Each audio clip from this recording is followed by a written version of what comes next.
प्यारे बच्चों, अस्सलाम अलैकुम। मैं हूं अंकल इस्लाम और अब के लिए लाया हूं आसान सा एक सवाल। सवाल ये है कि फ़रोइदीन में नमाज का मतलब क्या है? जिन्हें जवाब आता है वो जल्दी से कमेंट करें और जिन्हें नहीं आता वो जवाब के लिए इंतजार करें।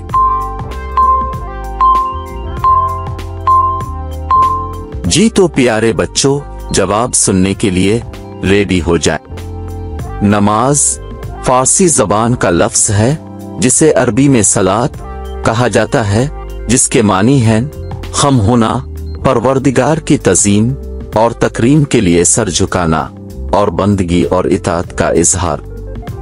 यानी नमाज इस्लाम के आबादी अहकाम में से है जिसे रोजाना 5 बार मुकर्रर औकात में अंजाम देना वाजिब है। अगले सवाल के लिए चैनल को सब्सक्राइब करें और वीडियो को लाइक करें और कमेंट में बताएं कि रोजे का मतलब क्या है।